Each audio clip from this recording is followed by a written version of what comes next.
Pelo menos 4 crianças morrem após ataque à creche em Santa Catarina. Ministérios assinam um acordo de combate à má nutrição nas escolas. E você vai ver também. Lula deve apresentar hoje mudanças no marco do saneamento. Medida pode favorecer estatais do setor. Bolsonaro presta depoimento à Polícia Federal sobre joias sauditas nesta quarta-feira.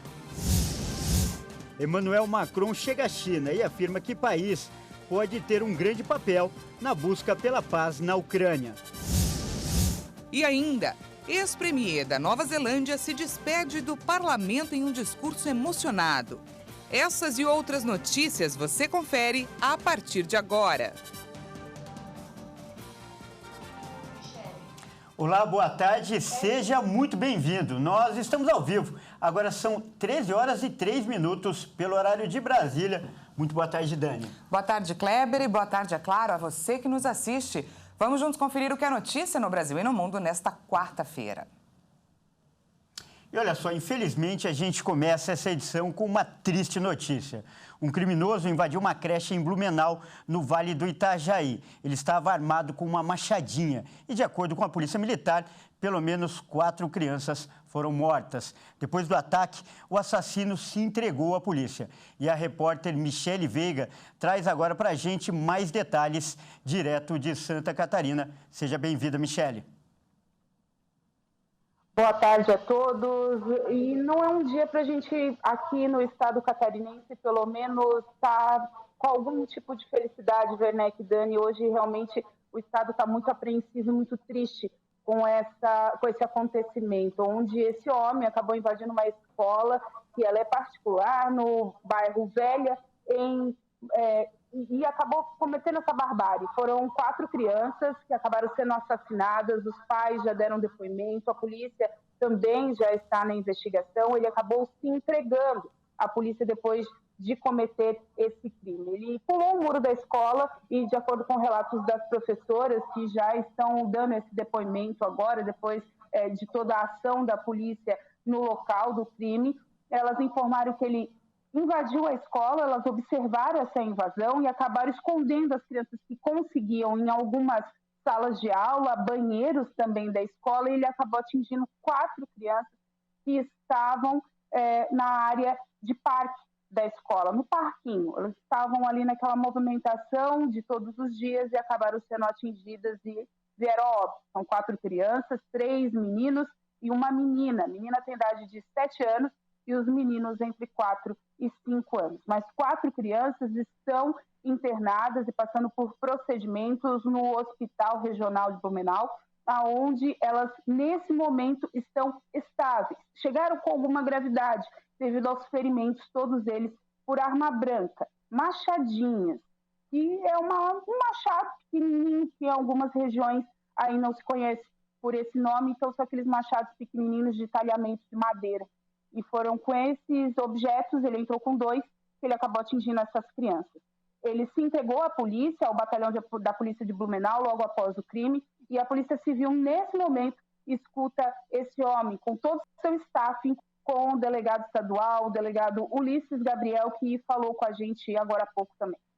A Polícia Civil de Santa Catarina tomou ciência na manhã de hoje acerca de um atentado praticado em uma creche na cidade de Blumenau. Prontamente, nós deslocamos uma equipe da DIC, da Divisão de Investigação Criminal, para o local, fazer o primeiro levantamento e também para autuar em flagrante o indivíduo que praticou esse crime, que está na central de plantão policial, eis que ele se apresentou depois de tirar a vida de 4 crianças e tentar contra a vida de outras 3 crianças. Nós deslocamos também a Diretoria Estadual de Investigações Criminais, foram 2 equipes, a Divisão de Sequestro para fazer o levantamento de campo e a Divisão de Repressão a Crimes de Informática para realizarem uma busca em aparelhos de informática e telefones celulares desse indivíduo para verificar se há a participação de outros e como ele praticou esse atentado.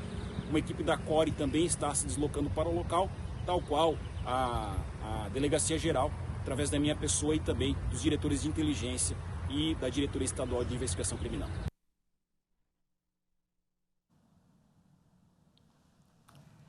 Muito obrigada, Michele, pelas informações, e a gente continua trazendo para você que nos assiste a repercussão desse triste caso que aconteceu hoje. Mudando de assunto, o governo federal assinou um acordo de combate à má nutrição nas escolas.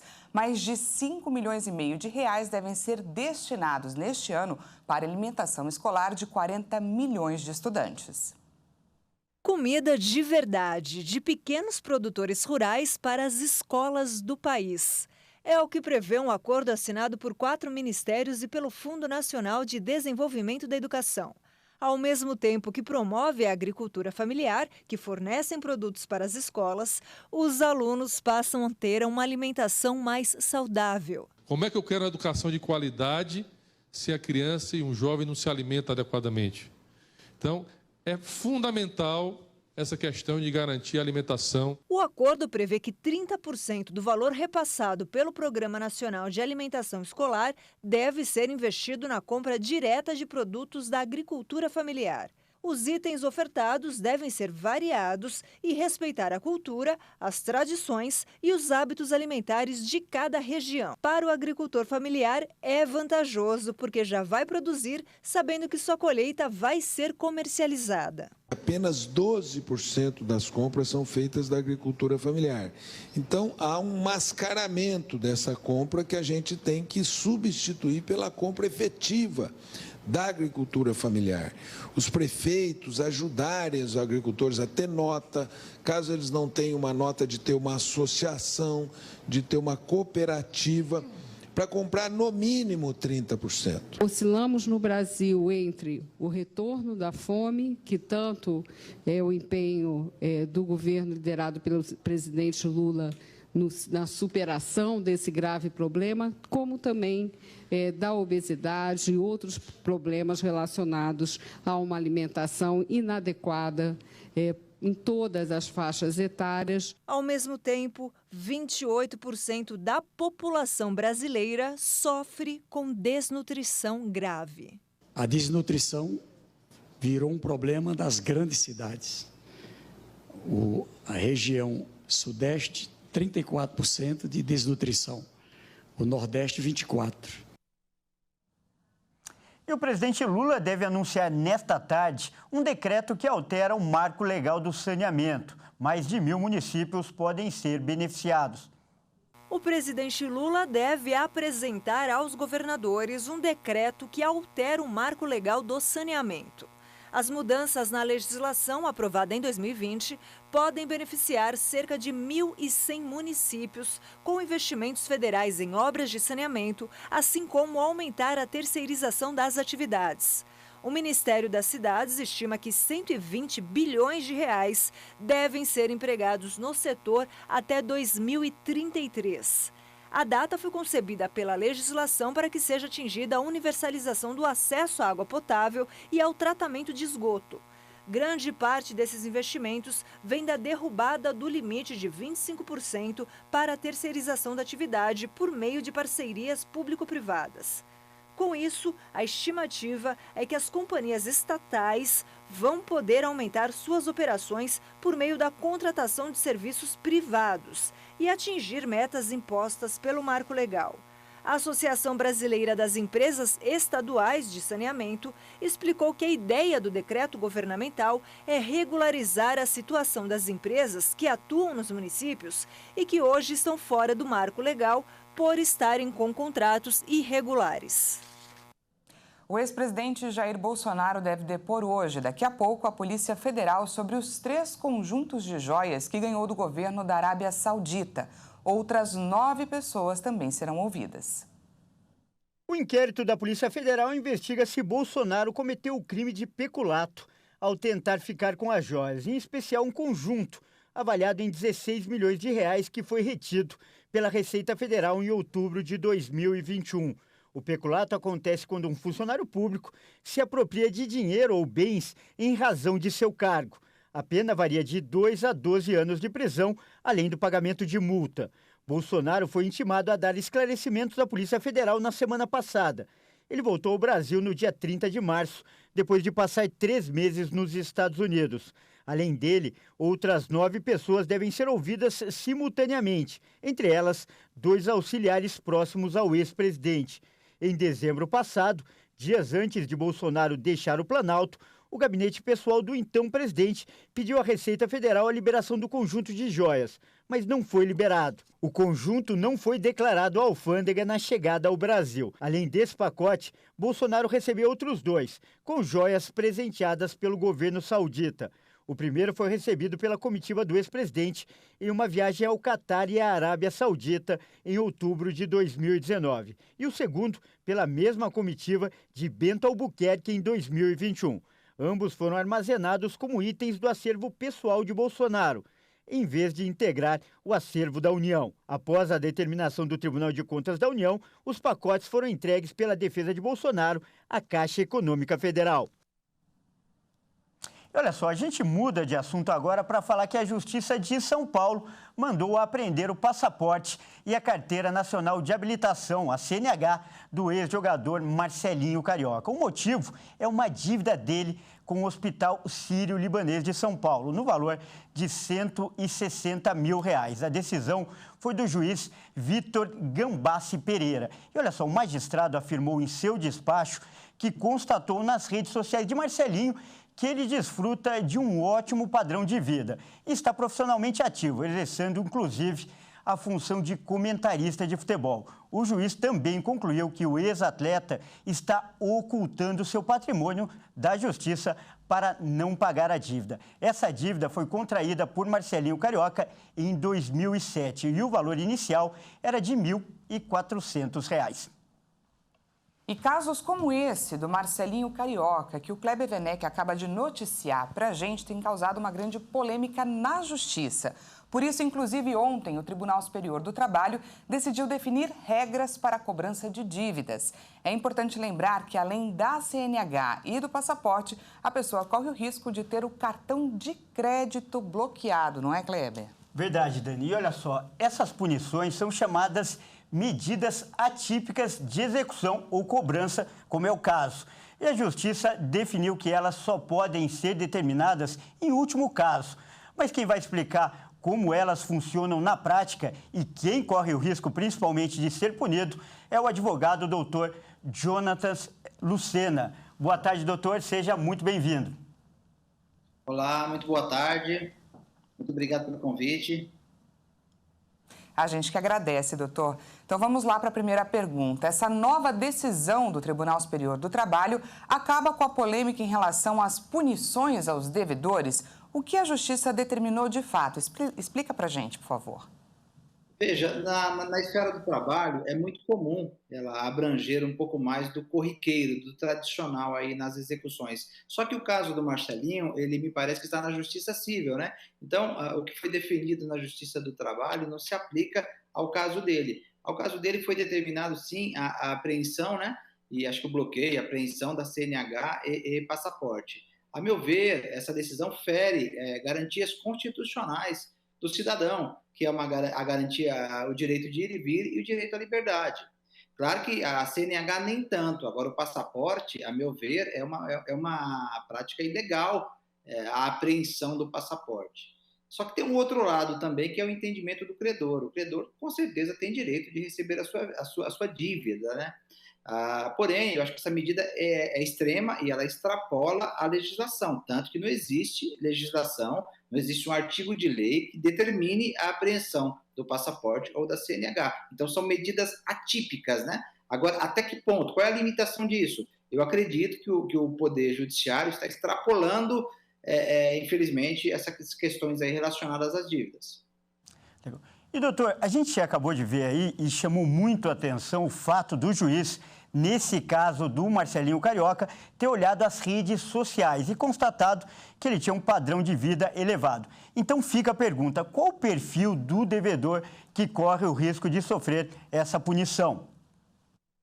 Veja, Kleber, é mais um equívoco do judiciário, a meu ver, porque as redes sociais não pode servir de parâmetro para saber se a pessoa tem bens ou não, tem um carro ou não, tem dinheiro no banco ou não. Não é isso. O Poder Judiciário, ele tem acesso aos dados de pessoa física, de pessoa jurídica, tem acesso aos dados da Receita Federal, tem acesso a imposto de renda dele, da pessoa física e jurídica, tem acesso aos dados de pagamento que ele recebe das emissoras que ele presta serviço. Então, eu acho que o judiciário extrapolou. A rede social não é o local adequado, e sim os órgãos públicos que o próprio judiciário, com o CPF dele, consegue ter acesso de forma muito tranquila, que são os dispositivos chamados InfoJude e o Bacenjude. Doutora, agora a gente vai falar sobre essa questão do extrapolar, né? É importante a gente lembrar também que se a pessoa depende, por exemplo, da CNH para trabalhar, no caso de um motorista, ou do passaporte para quem viaja profissionalmente, a Justiça não determina essa apreensão ou determina, enfim, de que forma que isso daí pode ser feito para que não prejudique o sustento daquela pessoa. Certo. Então, nesse caso, o juiz não tem como saber se esse bloqueio da CNH ou do passaporte vai causar esse dano à pessoa. Então, compete ao quê? Ao advogado informar o juiz. Olha, juiz, não pode bloquear o passaporte porque ele depende do trabalho internacionalmente. Não pode bloquear a CNH porque ele depende para trabalhar em motorista de aplicativo, motorista de ônibus e por aí vai. Então, tem que ser ágil nessa informação para o juiz para tentar aí que o juiz não faça o bloqueio. A meu ver, o bloqueio do passaporte é legal, da CNH está certinho. Agora, se não tiver que bloquear, se a outra parte quiser demonstrar que o juiz não deve bloquear, então faça a prova documentalmente da profissão da pessoa. Tá certo, nós acabamos de conversar com o advogado Jonatas Lucena. Muito obrigada pela sua participação. Eu que agradeço, uma boa tarde a todos. Até mais. Boa tarde. E veja a seguir, Emmanuel Macron chega à China e afirma que o país pode ter um grande papel na busca pela paz na Ucrânia. E ainda, a ex-premier da Nova Zelândia se despede do parlamento em um discurso emocionado. Nós voltamos já, não perca.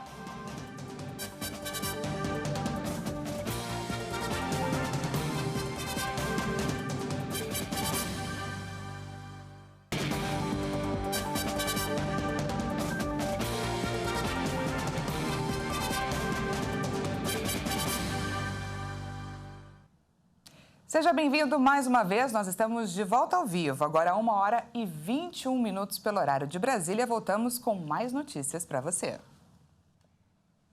E olha só, um mês após a volta da cobrança dos impostos federais sobre os combustíveis, o preço da gasolina foi o que mais subiu em São Paulo e no Rio de Janeiro. Os dados são de uma pesquisa realizada pela empresa Sem Parar. O levantamento levou em consideração as informações passadas pelos clientes que abastecem o carro com o sistema Sem Parar.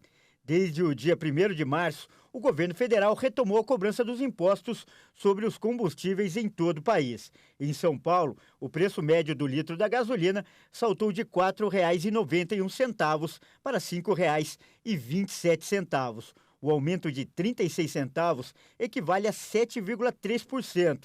No Rio de Janeiro, a elevação do preço foi ainda maior, 71 centavos. A média do litro passou de R$ 4,82 para R$ 5,54.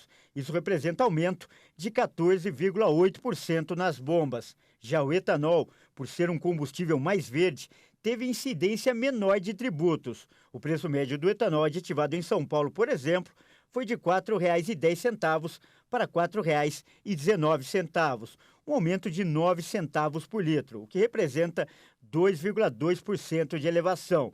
Após o aumento na bomba, já foi possível notar uma leve tendência de mudança de comportamento dos motoristas na capital paulista na hora de abastecer o carro. Antes da volta dos impostos, 30% dos abastecimentos em veículos flex eram feitos com álcool. Depois de 1º de março, esse índice subiu para 33%. E vamos agora de destaque internacional. O presidente da França, Emmanuel Macron, está na China em uma viagem de 3 dias para tratar sobre diversos assuntos, principalmente a guerra na Ucrânia. Durante um discurso na embaixada francesa em Pequim, Macron disse que a China pode desempenhar um grande papel na busca pela paz. Vamos conferir. A China, justamente por sua estreita relação com a Rússia, reafirmada nos últimos dias, pode desempenhar um grande papel. Durante a visita, o presidente espera convencer Pequim a se comprometer contra a invasão russa da Ucrânia e deseja fortalecer os laços com a China, um importante parceiro comercial. La Chine a réaffirmé son attachement à la Charte des Nations Unies. A China afirmou seu compromisso com a Carta da ONU. A integridade territorial e a soberania das nações fazem parte disso. Acredito que defender essas premissas também é avançar e tentar encontrar um caminho para a paz. A China propôs um plano de paz e nós o recebemos com satisfação. Concordamos com ele em sua totalidade? Não, mas é interessante. Mostra a disposição de se empenhar na resolução do conflito. Néanmoins, il a un intérêt, il montre une volonté de s'engager sur la résolution du conflit. Macron também pediu à Europa que não se separe da China no plano econômico e disse que é necessário boa vontade no compromisso para manter uma relação comercial com Pequim. E a ex-primeira-ministra da Nova Zelândia, Jacinda Ardern, se despediu do parlamento com um discurso emocionado. A popular líder progressista já havia renunciado ao governo no início do ano e agora decidiu se afastar da política para se dedicar ao combate voluntário contra o extremismo na internet. Jacinda chocou o país ao renunciar ao cargo em janeiro deste ano, depois de ter sido eleita em 2017 e conquistado um segundo mandato no final de 2020. Now I cannot determine what will define my time in this place.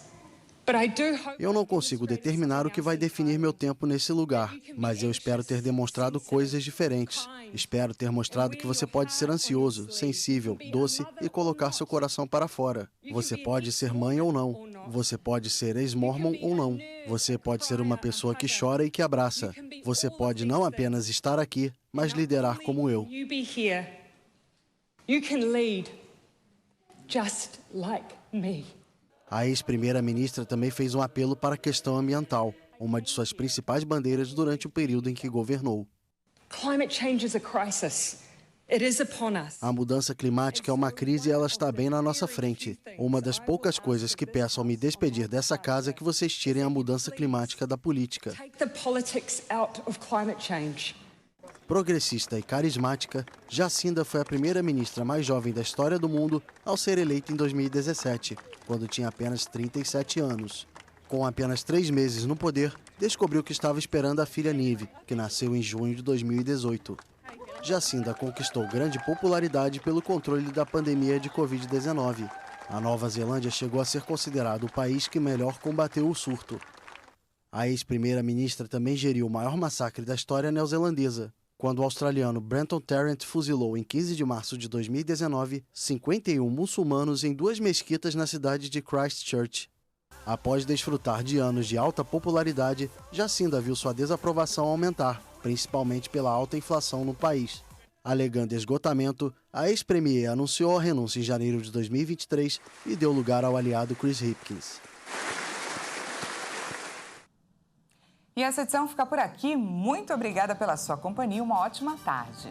E não se esqueça que daqui a pouco, às 13h50, eu volto com mais notícias para você. Até mais. Até mais.